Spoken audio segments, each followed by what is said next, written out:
Hey everybody, this is Andy, aka Love Retro BTW, across Twitter, Instagram, and Twitch.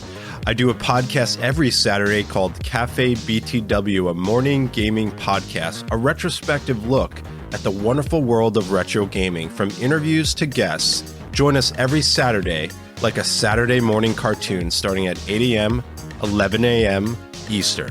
Also, if you're on Twitter, please join the brand new retro gaming community, a place to share, connect, and show your love for the retro gaming community. All the links are down below. And remember, enjoy the Gamers Week podcast.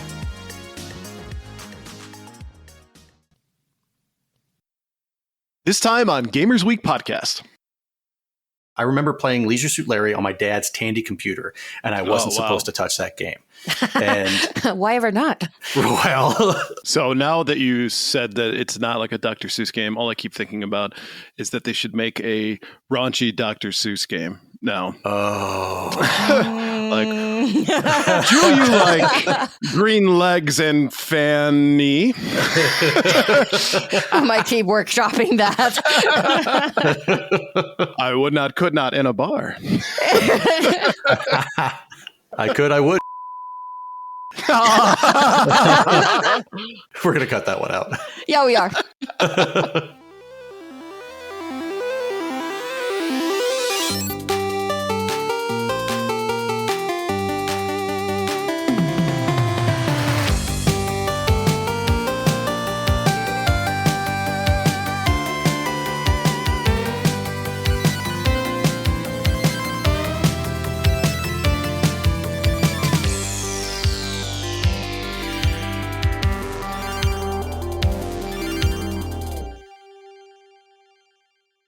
So it was nice of you to join us for Mario Kart this weekend, Ryan. Yeah. It was a fantastic time. Deign to go slum it with us in the Mario Kart lobbies. Yeah, sometimes I just got to do it, you know? We appreciate your sacrifice. Just going to come down with the plebs. Mm-hmm. Next time you can come back with the Splatoon Master Race and play that with me. Oh, I didn't get Splatoon 3, so, oh no. Oh, okay. So if like one was sent to you in the mail, say. I don't feel that, I mean, you could, but I don't feel you'd get your $60 worth out of that purchase. What if I beg really, really hard? I do like when you beg. On your knees. It's a lot of fun. Come on. Meh. Meh. Meh. But meh. I don't want to play Splatoon. All right, you ready? Yes, sir. Sure. Welcome to Gamers Week podcast. Like the name says, we analyze the best, the worst, and the weirdest headlines in the past week, the video game industry. Today is episode N64. Wow. You went for it. I did. Today is Wednesday, March 15th, 2023. I am Ryan, a.k.a. Retro Gamers, and I will be your host for this evening, but I am joined with my two amazing co-host. First of all is a man who is currently under investigation for crimes against humanity in a case the media is dumbing. Fanny Pack Gate, Donnie G Retro. Donnie, how you doing? No comment. My lawyer says I can't say anything. It's probably a good thing. Yeah. Just keep quiet and just nod. And next up is a woman who likes to swing both ways. Those ways, of course, are Link and Birdo in Mario Kart 8 Deluxe. Blue, how you doing tonight? Again, no comment. My lawyers say that I shouldn't say anything. It's a very litigious version of Gamers Week. Doing well, thank you. Happy to be here. Awesome. Well, why don't we go ahead without further ado and jump into our reviews, reactions, and requests for the week. First up from Professor Hobboskins, great name, by the way. Funky Podcast, love it. Funky. Funky. Next up, it's Amy. Highly recommend this podcast for gamers. It's a funny and informative way to keep up with the latest industry news. Thank you, Amy. See, we're actual reporters. Journalists. We're journalists. With the quotation marks around it. As much as the word journalist even means anymore. And last up is Mr. Coin Laundry. Listening to the older episodes of Gamers Week now, on the predictions episode, I want to also predict that Sega will do something big this year. I want to throw in that someone unexpected will come out with a new IP fighting game. So you're not out on that limb all by your lonesome there, Donnie. No, I've got a friend. You got a friend in me. That's pretty awesome that somebody else shares my sentiment with Sega regarding how they need to make a comeback, not just make a stupid mini console again. Yeah, I think if they're going to do something big this year, mini consoles automatically don't qualify. Right. 100%. Right. Big, mini is funny. It's funny. But I got all the jokes. I'll be here all night. Tip your waitress. Enjoy the veal. 2 drink minimum. And now it's time for the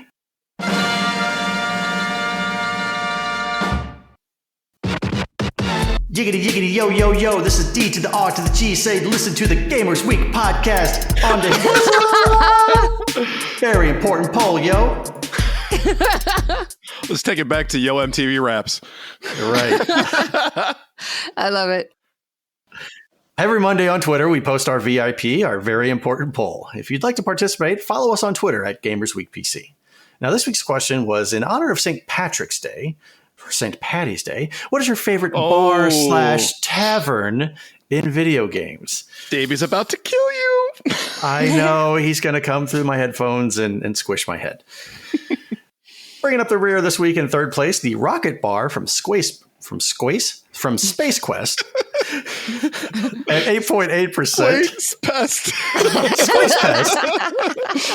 I'm sure you can find that on Steam. Coming in second with 19.4% is Afterlife from Mass Effect. And your winner this week by a hefty margin of 40.6% was Seventh Heaven from Final Fantasy VII. Now, 31.2% of you said other. So let's take a look at some of the comments from the poll. At Gaming and Gain says, this might be the fact that I played this when I was 12, but Lefties from Leisure Suit Larry. Granted, in college, we had several bars similar to this, minus the Lady of the Night. I couldn't agree more. At Winstolf says the hotel bar in Galbadia in Final Fantasy VIII always looked like a very classy night out and had live music. I always thought BioWare bars had zero atmosphere, just 3 people throwing shapes in large, mostly empty spaces to naff dance music. At Steve Benway says the Great Pug in VR chat. I mean, it's not exactly a game, but it's a great place to drink while not leaving your own home. At Mr. Chainsaw says Cock and Plucker conquers Bad Fur Day. Great title. Yeah, that's a good name. At Jason Gervin says Jackie's Cafe from Earthbound. Seventh Heaven has an 8-year-old making drinks.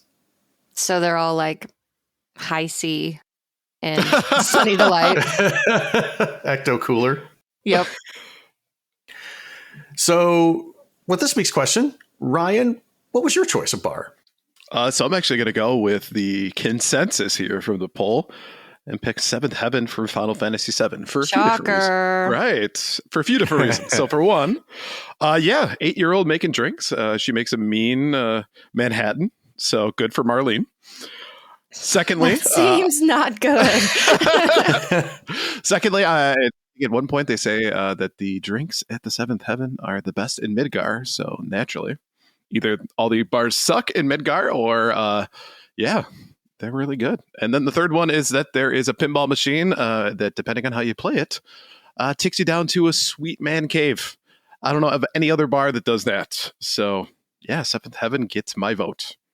Why do you need a man cave if they've already got a pinball machine and drinks?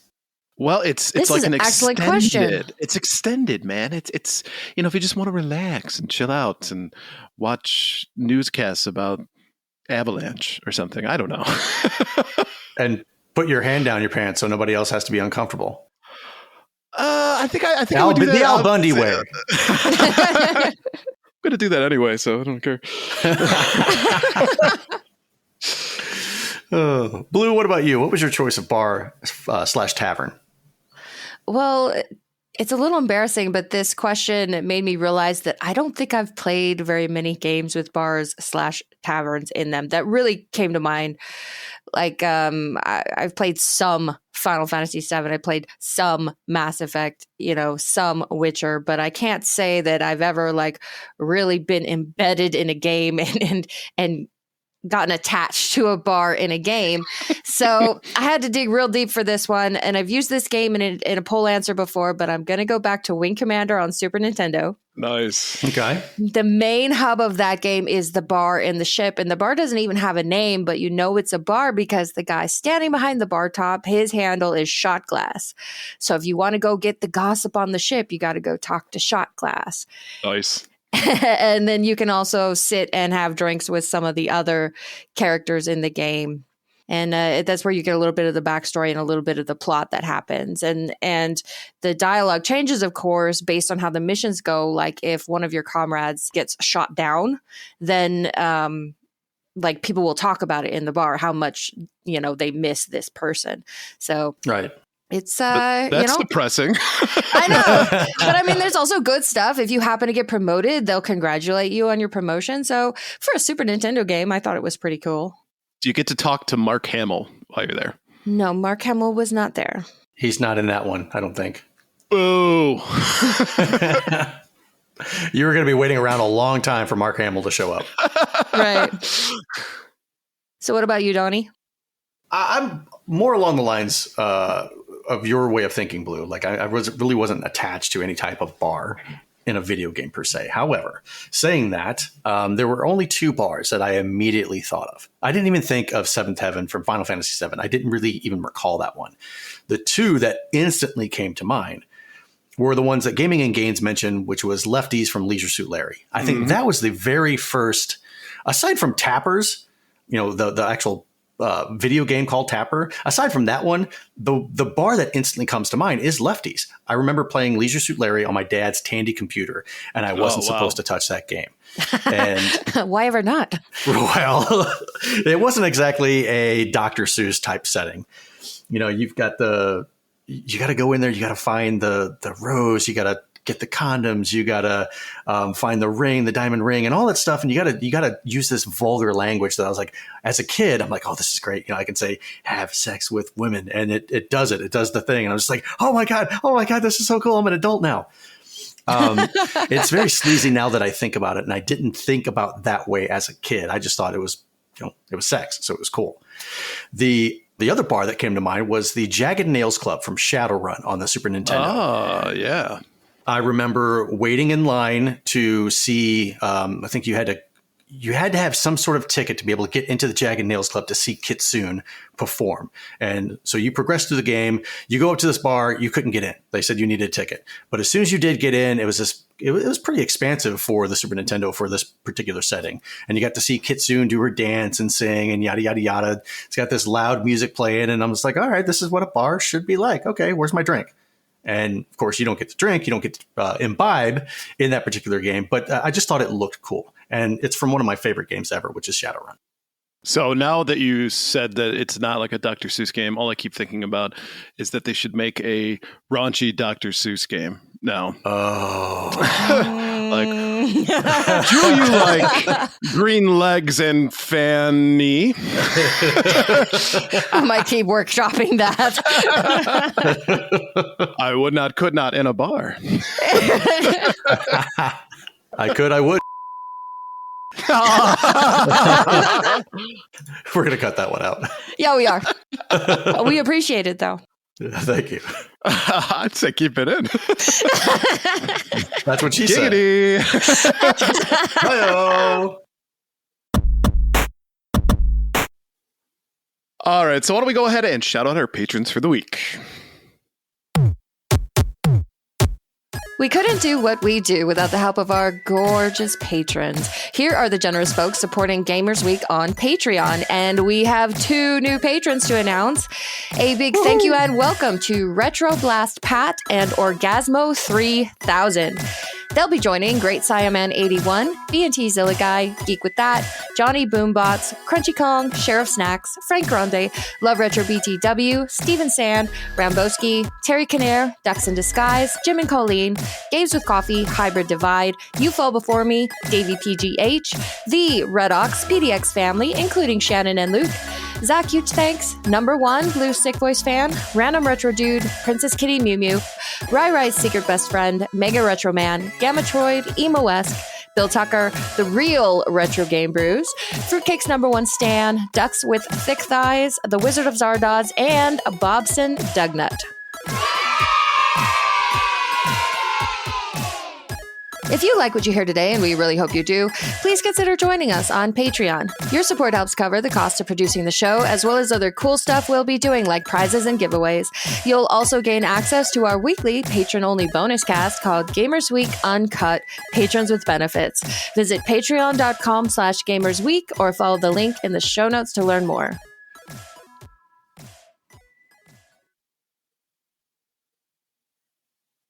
Ryan. Paging Dr. Payne. Oh, I've been talking for the We got nothing. right. Well, I can show you the recording that I've got going on in the background. Son of a.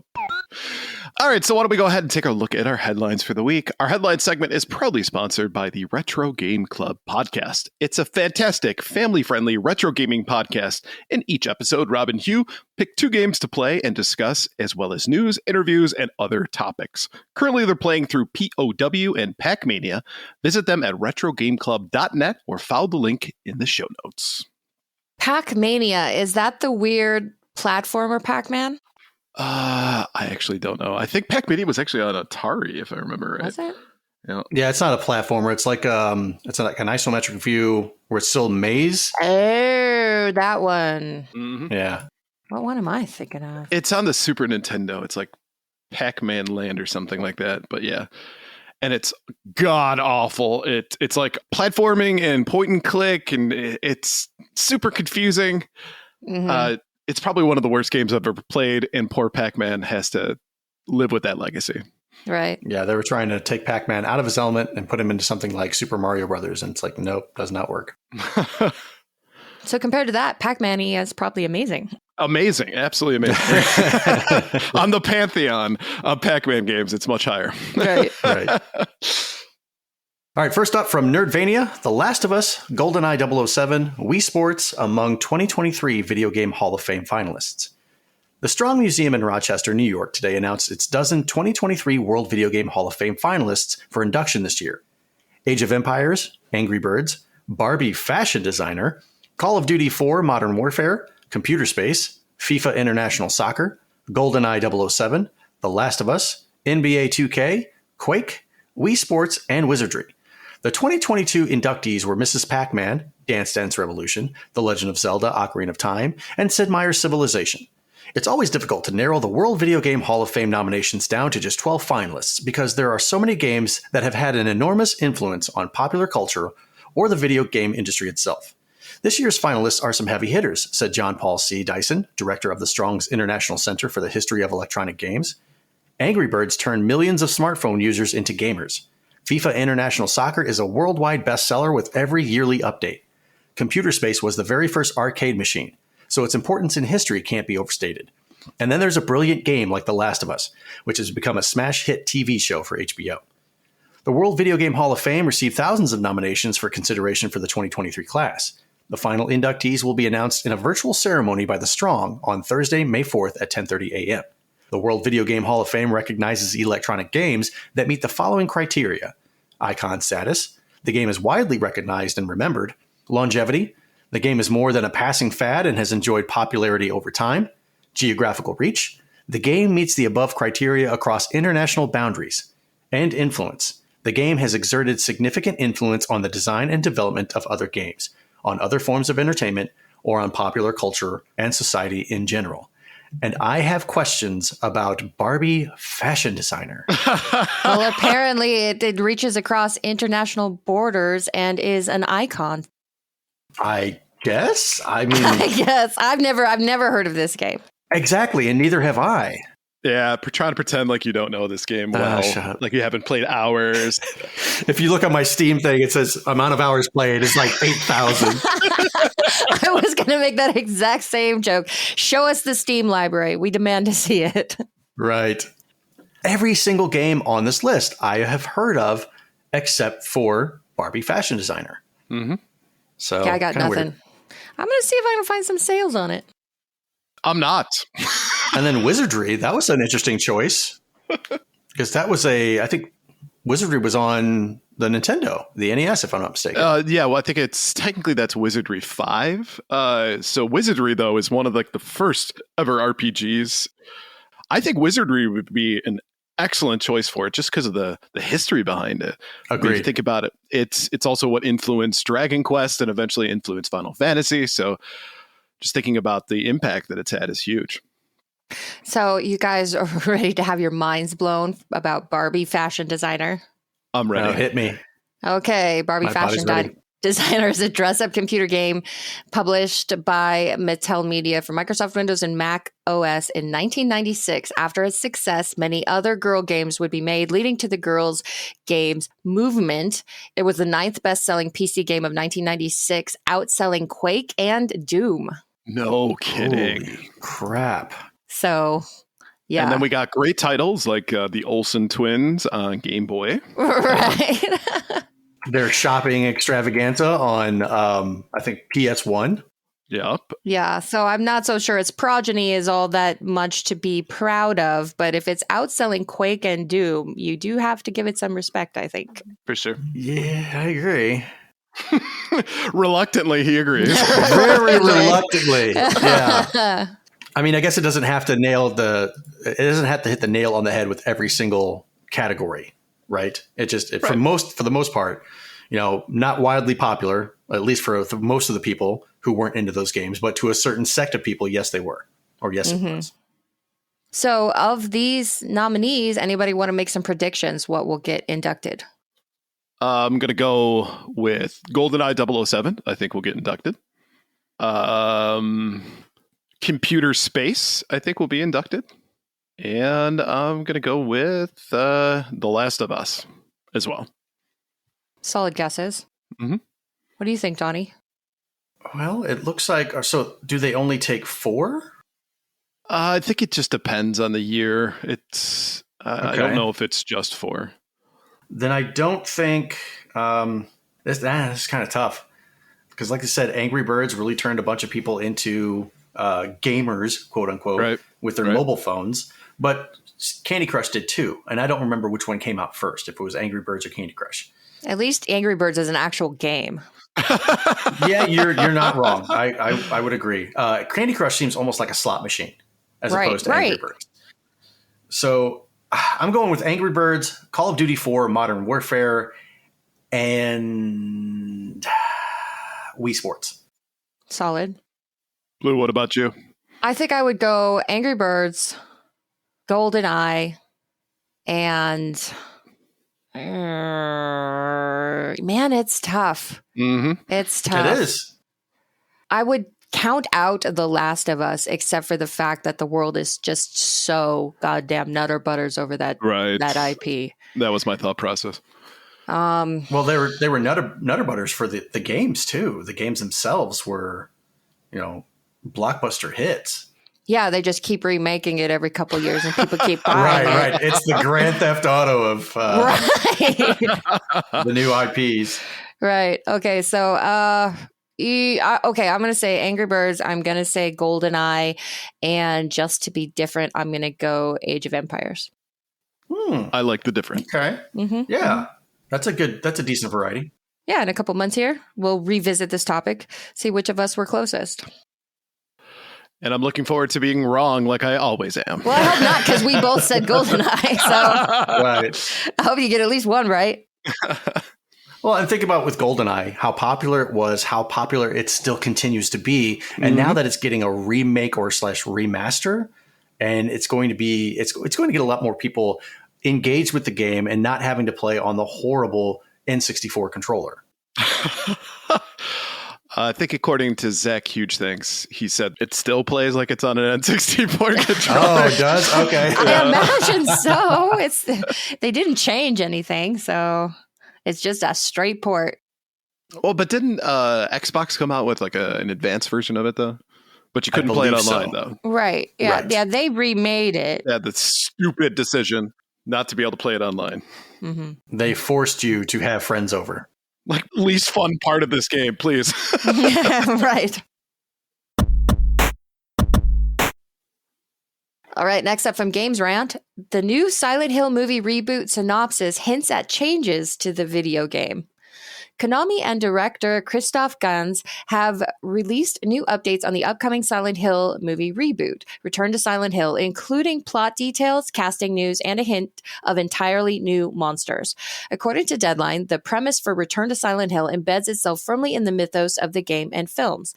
This time, in its town wrought with layers of terrible history and horror, James, played by Jeremy Irvin from Warhorse, searches for the woman he loved and lost, played by Hannah Emily Anderson from Jigsaw and X-Men Dark Phoenix. The film will follow James, a man broken after being separated from his one true love, read the official synopsis. When a mysterious letter calls him back to Silent Hill in search of her, he finds a once recognizable town transformed by an unknown evil.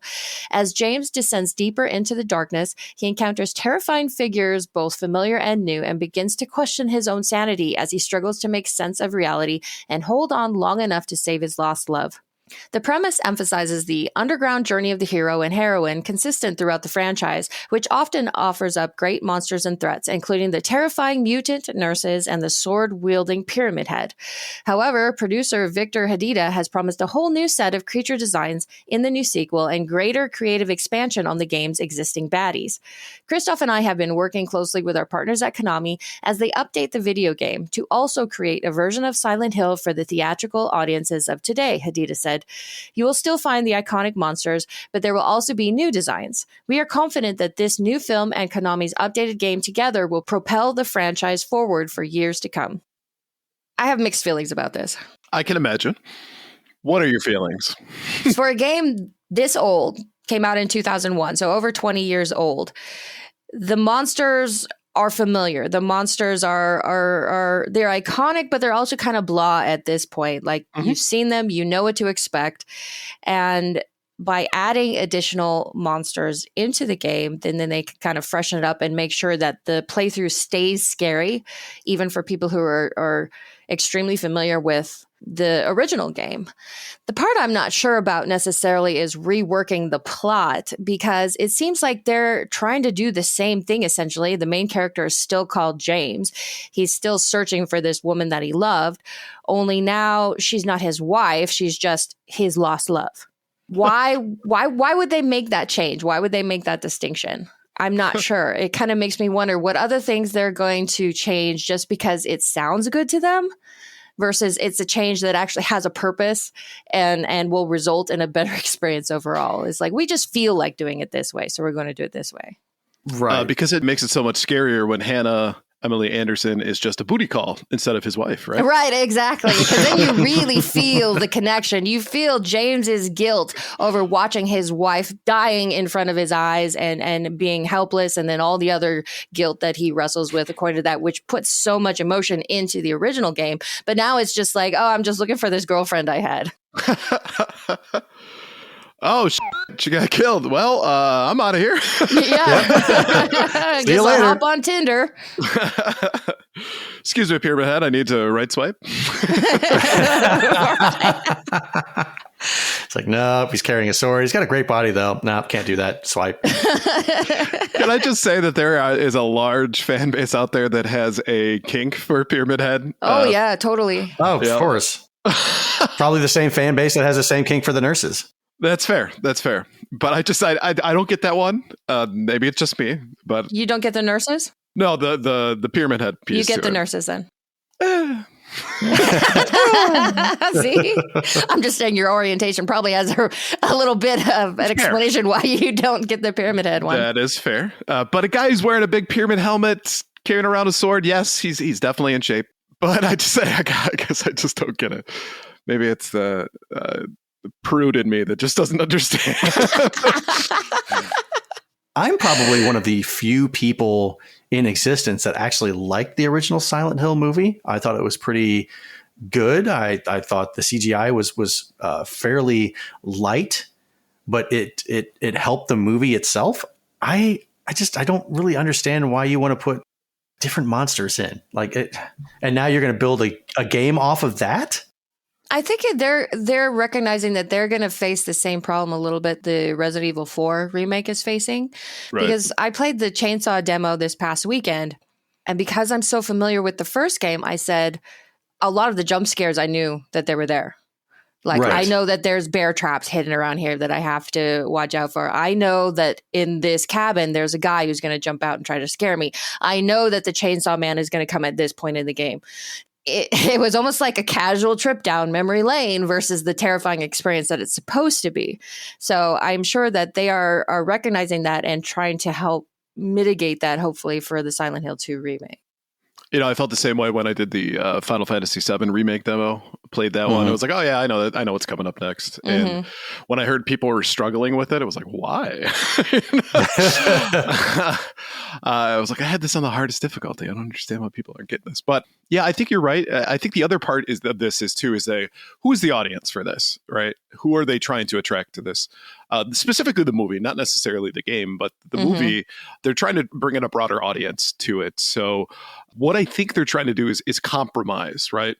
You're bringing in a new audience, so you've got something that's new and fresh for them to talk about, but the old audience might appreciate a different experience. As long as it doesn't deviate too much from what made the game great, the fact that there's a lot to be afraid of, that you don't know what's next around the corner, as long as that core amount of gameplay is there, adding a few extras, maybe not the worst idea of all time. But you're, of course, going to have people who are the purists that want it exactly the way it was. But those are in the minority. I guess I'm in the same camp as Blue. I have mixed feelings about it, but I don't want them to ruin it. But I also would love to experience something a little different. Of course. Yeah. And that's something that we talked about last week with the whole Dead by Daylight movie that's coming out. Right. We don't want them to ruin it. And you're like, I don't think they can do that bad of a job. And we're like, whoa, wait a second. You're wrong. Pump the brakes, big guy. To compound your point, purists want things to be exactly how they were and continue on with like Van Halen. When David Lee Roth left and Sammy Hagar come in, the purist was like, no, this is not Van Halen. This is Van Hagar. This is something different. Even though it was technically the Van Halen sound, they were just trying new things. I'm teeter-tottering on that board with being a purist and wanting to try new things. Right. I love the Silent Hill IP, the franchise itself, but seeing something fresh in there, it's not going to hurt a whole hell of a lot, as long as they keep the original content and storyline there. Yeah, that's the thing is I'm more open to the idea of additional monsters and challenges versus now I'm a little bit concerned that they're going to take the emotional core of the story and just kind of sweep it under the rug for whatever reason it is that they've got. So I think it's going to definitely be up to Konami to prove it to us that this is going to work and that it's still going to live up to the Silent Hill name that we have come to love. We hope so. Or they could just bring back Kojima, I knew that was going to come across as not the most ideal answer to the question. Again, man, I would love to have Silent Hills. That's like one of the great tragedies of my video game life is that we never got Silent Hills. But yeah, everybody knows I'm not the biggest fan of Kojima. I thought he was a co-genius. He still is. Just not with Silent Hill.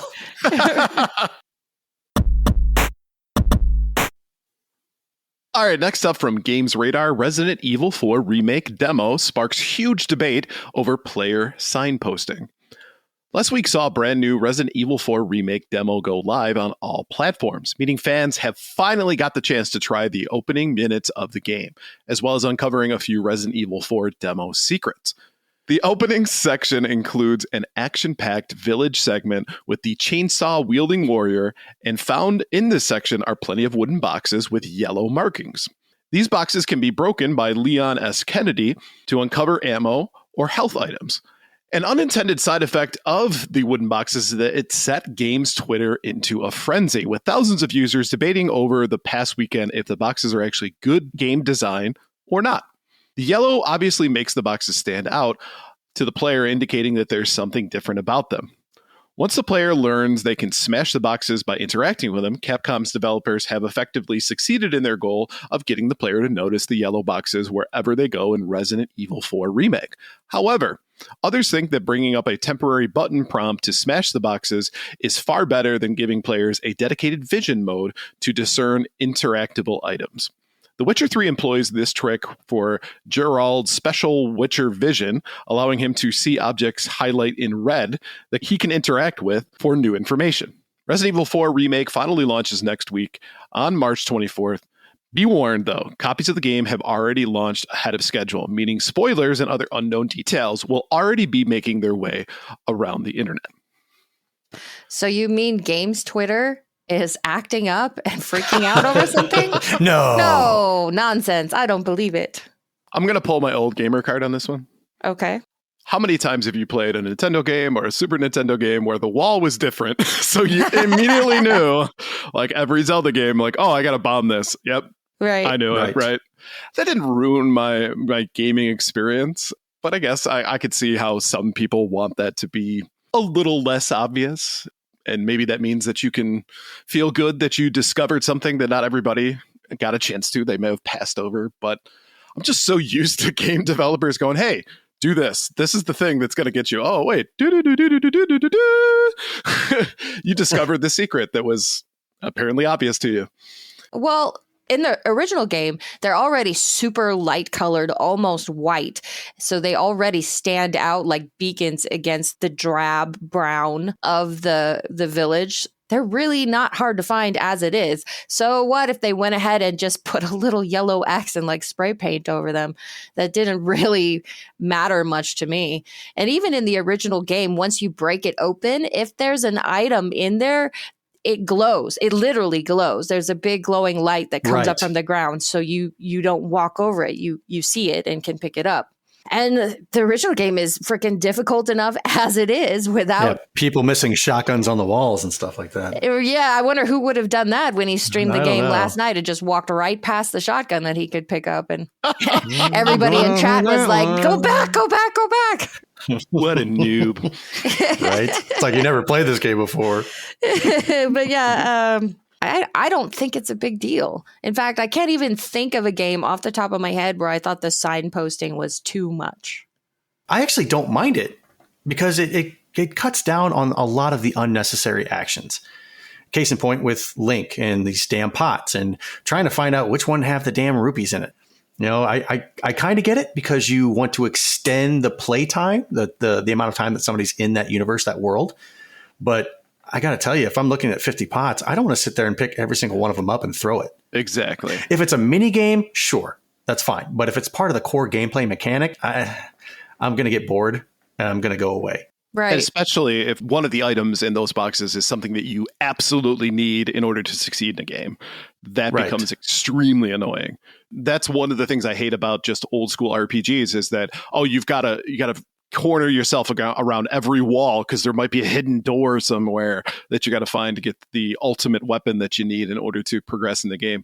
That's super annoying. I just, sometimes I just want to play a game for crying out loud. And think about an NES game where that is taken to the extreme, Milan's Secret Castle.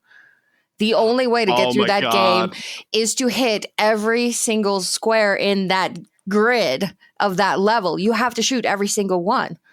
Because otherwise you literally can't progress until you find the secrets, and there's no other way to find the secrets except for trial and error on every square in that grid.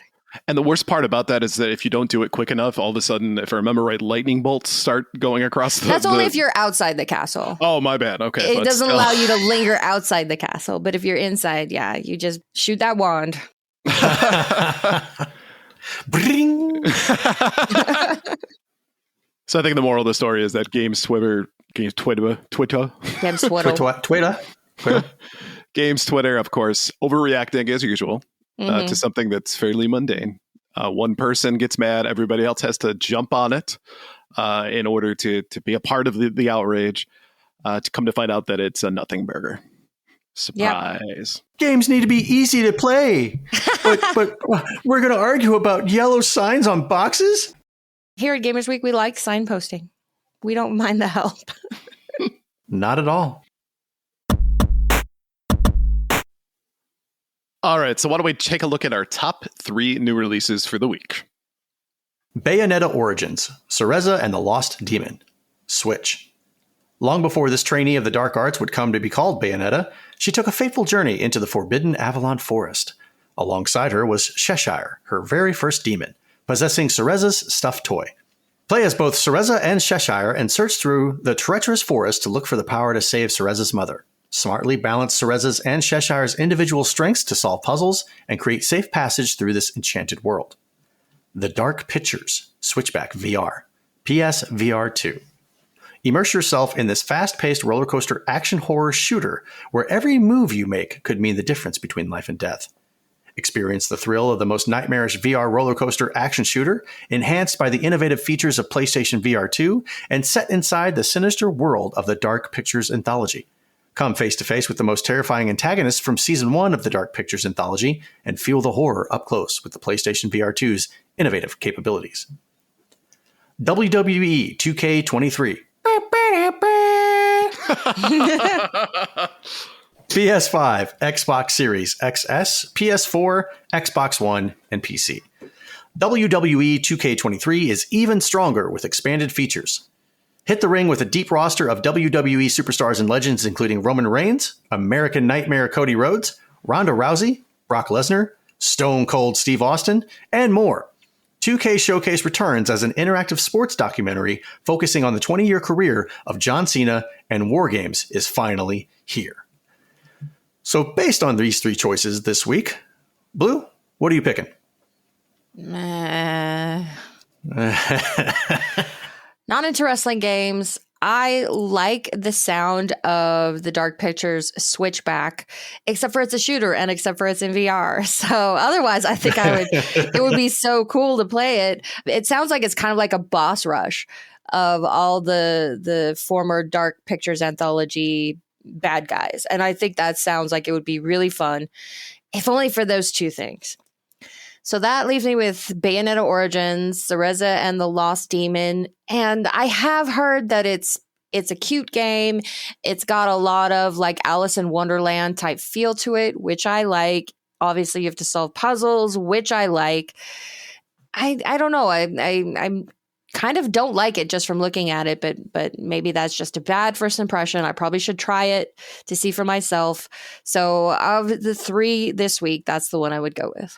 And just remember, you don't have to pick one just to pick one. I know. I feel like it makes a better show if I pick one.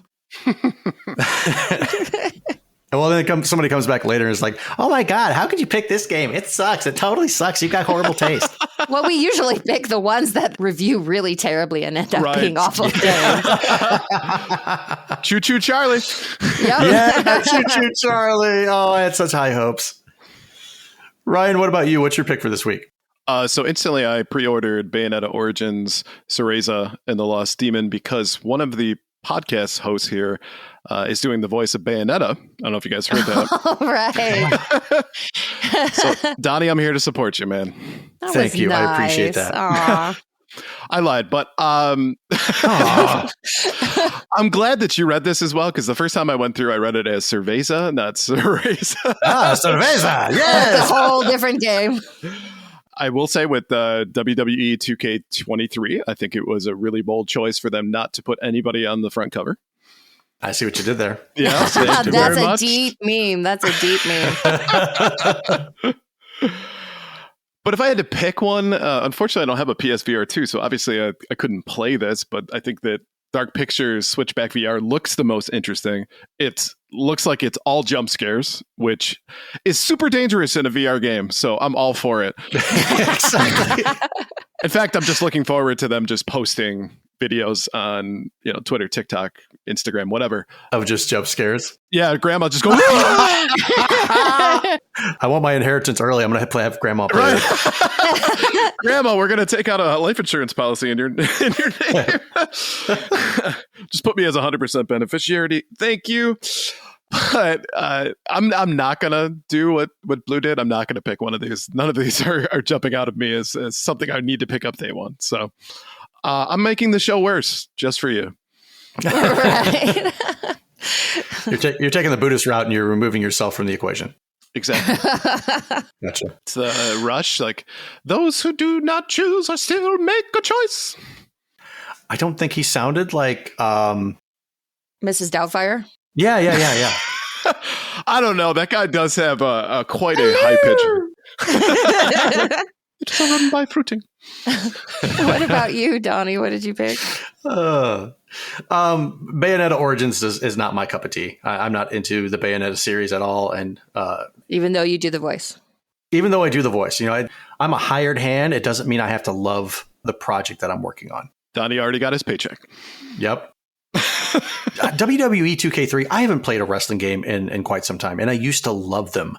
The THQ games for the N64, absolutely love them. But ever since they changed over to like the SmackDown and all that stuff, I can't really get into them. They felt clunky. Now they might have some better mechanics and what looks like better graphics. So I could possibly see myself trying it, but as far as spending money on it, probably not.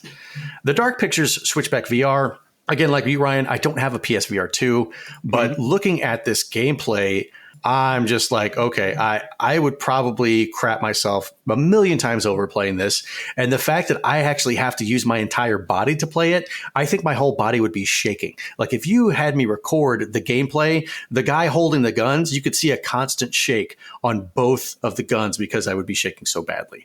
I would be excited to play this game, but again, don't own a PSVR 2. You should get one and stream that. Part of it be the gameplay and part of it be a full body camera on you so we can catch every leg shake. I say you invest in some Depends and we just make it just zero in on his crotch and see where that goes. Oh, that sounds like a different kind of stream. Donnie, crotch cam. Crotch cam. All right, everybody. So for March, we couldn't really decide on what game to give away. So what we decided was to put you in charge. You're the boss this month. We are giving away a $50 gift card to your preferred platform of choice, whether that's Xbox, PlayStation, Switch, or Steam. To enter our giveaway, look for @RetroGameBrews pinned tweet on Friday morning, March 17th. Give our Twitter account @GamersWeekPC a follow and retweet for one entry. If you want 2 more entries, comment with a picture or a screenshot of you listening to episode 64 for a possible total of 3 entries. Entries will be accepted from Friday, March 17th to Tuesday, March 21st. You're already listening to the episode, so you might as well enter now before you forget. All right, let's go ahead and take a look at our main topic. From Digital Trends, it's time for the age of always online single-player games to end. Suicide Squad: Kill the Justice League is one of the most anticipated PlayStation 5 games of the year, as it promises that DC Comics fans will get to see their favorite anti-heroes wreak havoc in the Batman Arkhamverse. The co-op action game features a storyline straight out of Marvel's What If, with most members of the Justice League getting brainwashed by Brainiac. And it has the distinction of featuring Kevin Conroy's final voice performance as the Dark Knight. On paper, it has a lot going for it. There's just one problem, though. You can only play it online, even when you're going solo. It's not the only big 2023 release taking that approach either. Bethesda's Redfall will also require a constant connection too, whether you're squatting up with friends or not.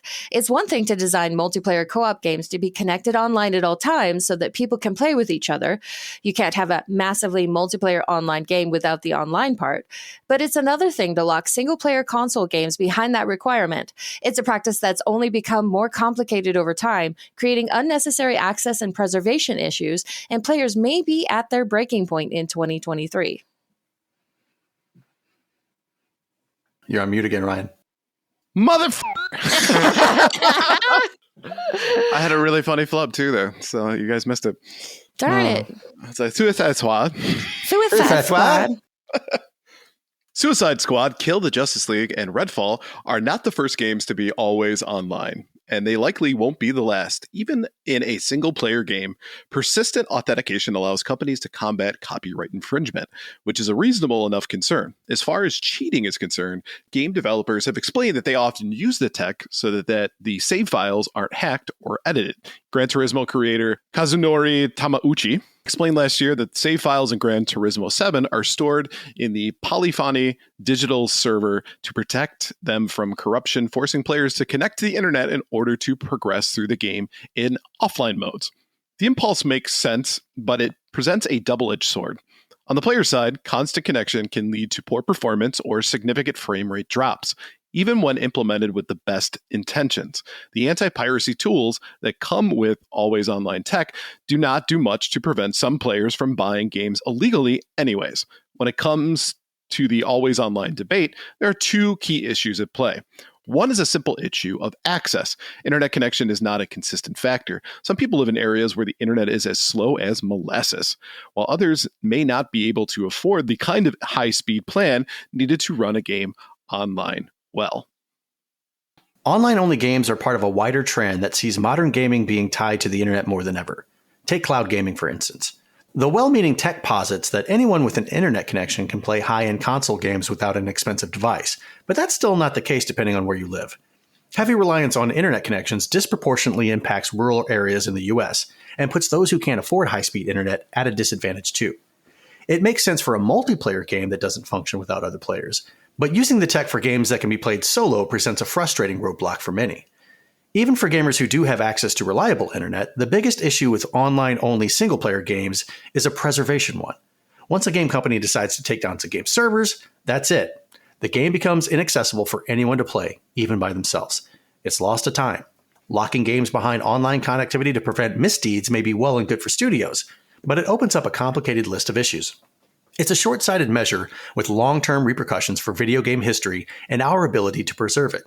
And until all internet connections are created equal, it'll always have an exclusionary side effect for certain players. Until there's a way to solve both of these issues, having games be always online in single-player play is sure to remain an unpopular move.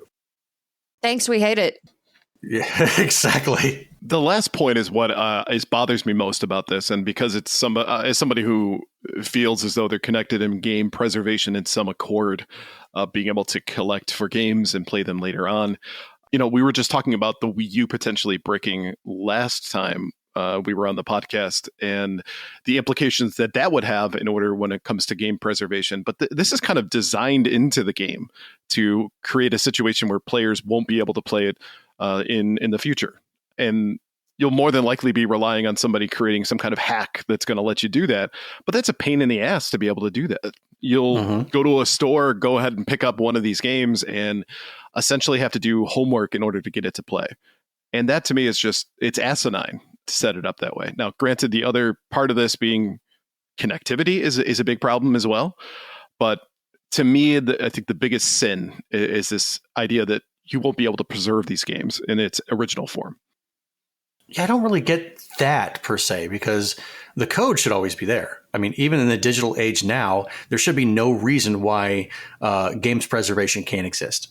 All right, you have source code that's on servers and whatnot, like we talked about before. Mm-hmm. So seeing this as a way to undermine games preservation doesn't make a lot of sense to me. So I think what happens is that the game is constantly checking to see if you're online, so that it can run one of those programs for anti-cheat, making sure that you're not playing it illegally as well. Right. So what it does is if it can't connect to the internet, it locks it out, which is crap, honestly. Yeah, absolutely. Because now you're forcing me into having expensive internet connections just to be able to play this thing comfortably. Right. But the other piece to that is that if that server is now taken down years later, it has nothing to connect to. So the game is still going to want to, right? That's correct. So you have the game, which you could very well play on the disc if the content was there, but it's like, nope, we can't reach the server. Sorry, you can't play it. Right. Yeah. Donnie's absolutely right. There is no reason it should be taken down. It's just that nobody wants to bother to make it accessible. Right. And that's really what it comes down to. It's the same kind of lazy reason that the Wii U is bricking, is because Nintendo just hasn't bothered to fix it. Is that the games companies themselves don't see value in their old products, which is a bigger issue than online single player games. Right. Right. So at the end of the day, if you're going to make a game like this, there has to be some mechanism that would allow you to play it in the event that the server is no longer there. But that also probably leads to hacking and cheating, where people can be like, oh, I've turned on the server no longer exists option in the code. But if they're playing single player, who cares? Yeah, I don't really care. Right. It's like Game Genie. Like, I didn't care that you had a Game Genie. Go ahead and get unlimited lives. Go ahead and be, invincible when it comes down to it. I don't care. I think it's the piracy piece that they're concerned with mostly. But long term, if somebody's going to take the time to pirate a game, they weren't going to buy your stuff anyway. Yeah, So if they're going to pirate the game, they're going to pirate your game. Right. Yeah, somebody's going to take this content and release it somehow. Some employee might be jaded, jilted, or what have you, and say, you know what? I'm going to take this and release it out to somebody. I'm gonna leak it, and bam, there you go. Now your stuff's out there for free, and it always happens. But it's not their target market. The person who's pirating the game is never going to be the person that buys the game outright. Why are you punishing those of us who actually pay for your games? Exactly. That's kind of my point. Is it's having a bigger impact on the people that want to use it versus the people who want to use it illegally. Kind of like drugs, I guess. I mean, you're not wrong. But we at the podcast don't encourage you to take drugs. Unless it's legal. But at the end of the day, I don't feel that internet connections are necessary for single player video games. Absolutely. They're single player experience. It's not co-op. It's not multiplayer. Don't force me to have an always on internet connection, because if you do that, I would like to say that you would see an uptick in people playing more retro focused stuff that you can emulate or what have you. So the question is, like, how do we as gamers have an impact on making sure that these types of games don't get released that way? Don't buy them. Yeah, the same way that we put our point across about anything we don't like is just don't buy it. But there's going to be people that do buy it. So the amount of people protesting saying they're not going to buy it up against the people that are whatever, I still want to play this game, and they go ahead and do it. I mean, there's so many people out there who are going to play Suicide Squad no matter what. So the only thing is that apparently it's been delayed yet again because the game is really bad right now. So maybe this will be a null point anyway. The game will just self-destruct on its own. But Redfall, I think, that's another thing that people have been waiting a long time for. You were one of them, Ryan. Are you going to play Redfall even though you have to always be online? Are you muted again, Ryan? He is. Wow, third time's a charm. Yes, I will play it. I mean, it's not something that is having necessarily an impact on me right away, at least. So I'll have the game and I'll have the memories. So there's that. It's like going to a concert, right? You get to experience it once, and then think about it as the good old days, because, in 20 years when the server's down, I'll never be able to play it again. So maybe I should play it on Twitch so I have something to actually remember it by. Well, no, because then you'd have to download the videos, because starting September, I think they're going to, it's only going to be a certain amount of time where the videos stay and they're gone. Is it still allow you to post on YouTube like it did back in the day? I think so. So you'd have to download the video and then upload it to YouTube. What a pain in the ass. Yeah. Nobody appreciates the gamers. It's always about the money, or, we need more server space. Blah, blah, blah. Just do something for us for a change. No. Nah. No, I don't think I will. All right, before we move on, let's take a quick break to talk about our sponsor. This segment is proudly sponsored by the Leaves Podcast. It's a show where three friends and occasional guests play games about video games, including trivia, game show games, and more, which Blue and I were on over the weekend. So if you haven't checked out that episode, we crushed it. And I won't tell you who won, but I think Gamers Week Podcast, we walked away with our heads held high. Definitely. Well, of course, we always do the trivia question for the week, and this is this week's trivia question. We all know about Capcom's licensed Disney games on the NES. But do you know which of their other licensed titles was based on a comic strip that ran from 1905 to 1927? Tune into the Elitist podcast this Wednesday to hear the answer. You can find the Elitist on your favorite podcast platform, and we'll also have the links in the show notes. So what do you think it is? That time frame makes me think something like Redacted. But Capcom didn't have a Redacted. game. I didn't know if they did, but I was just thinking, what's a really old IP? Yeah, I don't know. There were so many comic strips back in the day that, Right. I mean, they were just a flood of them. So trying to remember which one Capcom had on the NES. I took a stab at this one because I knew of a pretty popular Capcom game. Okay. I was correct. Okay, so Redacted. Disney still, but that's not, they didn't have a, It's not that old. Right. yeah, that's true. Redacted. Very good. That was a comic strip? Yes, it was. The more you know. Right. Because I'm sure you're really up on your comic strips from 1905. Yeah. Yeah.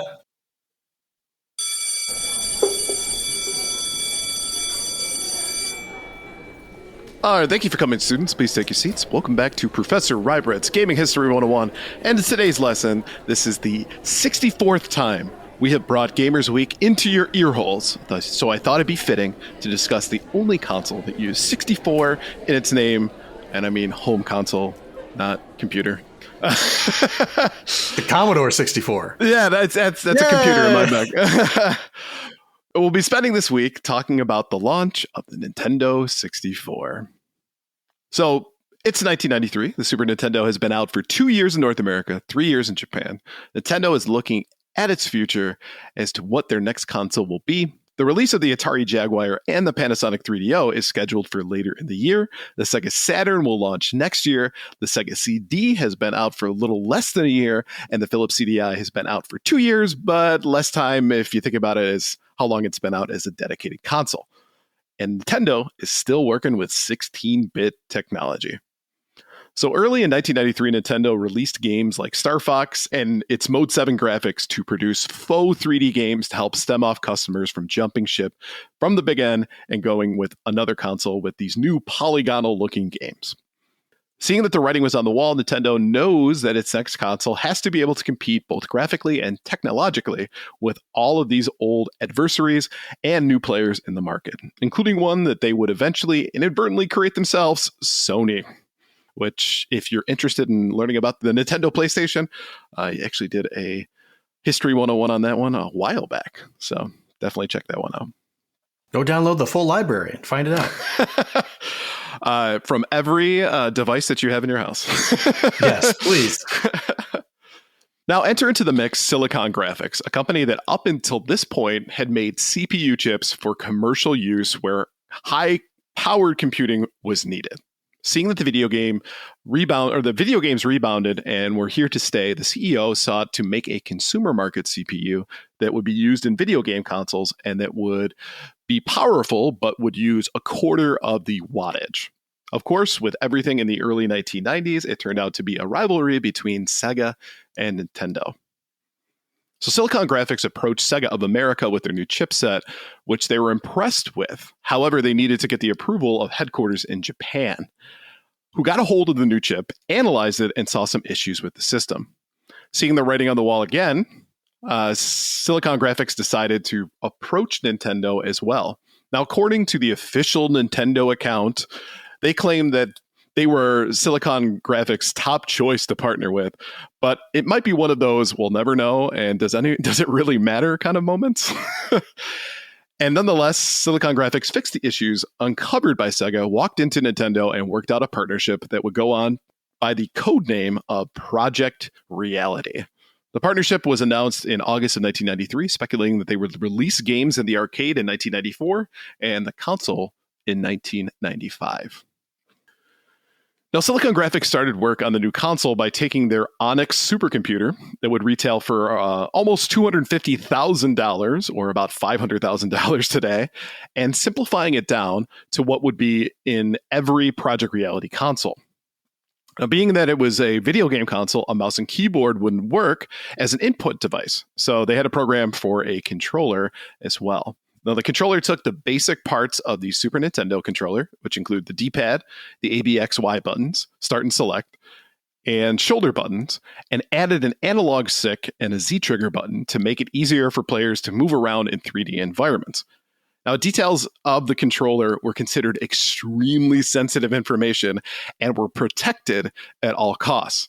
They had specific protocols that developers had to follow when developing for the system, which included hiding it from all non-essential personnel. And that includes when the device needed to travel within their building. Ooh, like a black case football type of thing. Yeah, you got it. Yeah. So a developer from LucasArts said that they had to hide it in a cardboard box when moving the controller and had to make up excuses on the spot as to what they were doing to not reveal what was in the box. Now, the movie 7 wouldn't come out for another year, so they couldn't use the joke that it was Who's in the box? Now, flash forward to a year later in 1994, where Nintendo announced the release of the upcoming Ultra 64. Now, this announcement revealed partnerships with the likes of Lucas, Rare, Williams, Acclaim, and Spectrum Holobyte, to name a few. Now, they showcased the round gray design and the ROM cartridge, but not the controller. Now, Nintendo's choice to use carts instead of CD-ROMs forced much of the press to scratch their heads, but Nintendo had been saying all along they would switch to CDs when the issues with buffering and load times were fixed. No mention from them on the limitations that occurred for not being able to play larger games due to their choice to go with carts, though. As alluded to before, Nintendo was working on arcade games for the console to partner with at launch. So they provided examples of 2 games, Killer Instinct and Cruisin' USA, which would be available in the arcade and at home with very little differences. The console itself was actually ready by 1995, but there was one problem. The launch titles, which included Pilot Wings and Super Mario 64, would not be ready until June of 1996. This allowed PlayStation and Sega Saturn to gain more market share with advanced consoles, even though they were only 32-bit systems themselves.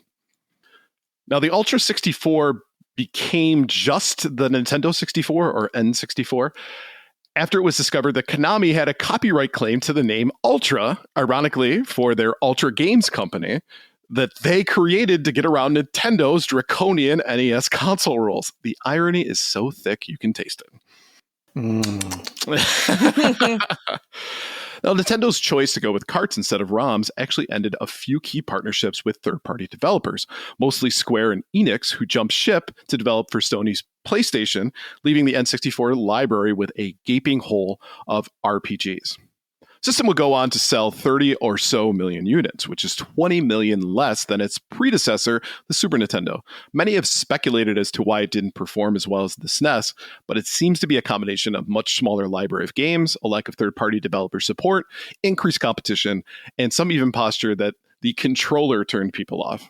Regardless, there are some really great gems for the system that every player should play. My lists are both Zelda games, F-Zero X, Body Harvest, Jet Force Gemini, Star Fox 64, Super Mario 64, Perfect Dark, Mario Kart 64, Banjo-Kazooie, Diddy Kong Racing, and StarCraft 64. Just kidding on that last one. But Thank you. So to wrap that up, a gem to some, not so to others. The N64, however, cannot be disputed on its impact on the video game industry. The push to 3D helps create more immersive games that use visual storytelling and early haptic feedback with the Rumble Pack.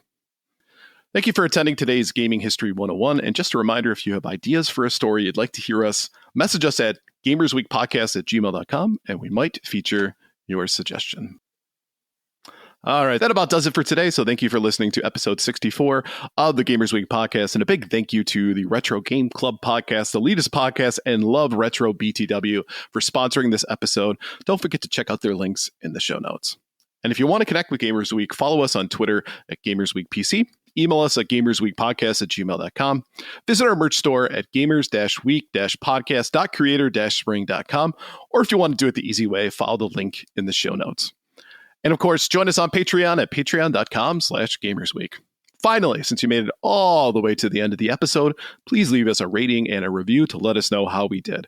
We really value your feedback, and while you're there, consider subscribing on iTunes, Spotify, or your podcast platform of choice.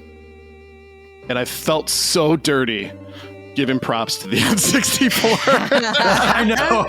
I'm going to go take a shower. I could sense your whole body cringe the entire time. Yeah, we didn't want to point it out. We thought you were humiliated enough already. We weren't going to rub it in. Forever unclean. All right. Good night, everyone. Good night. Good night, peeps.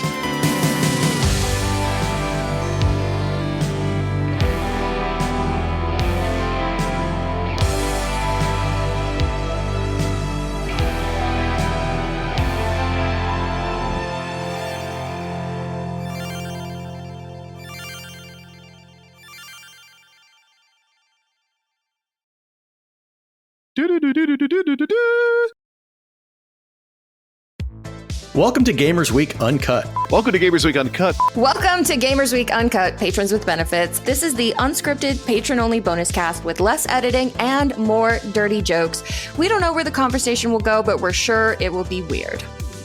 This fish just went right on my nipple, and I'm just like, I Google Street Fighter 6. The first search result that comes up is people think they can see Ryu's in the Street Fighter 6 reveal. Listen up here, kids. You're not going to want to get one of those VD-STDs things, right? Make you fall off. When you go, grab a pro. You'll be doing it for America. that was perfect. If you want to hear weekly episodes of our patron-only bonus cast, join us at patreon.com/gamersweek.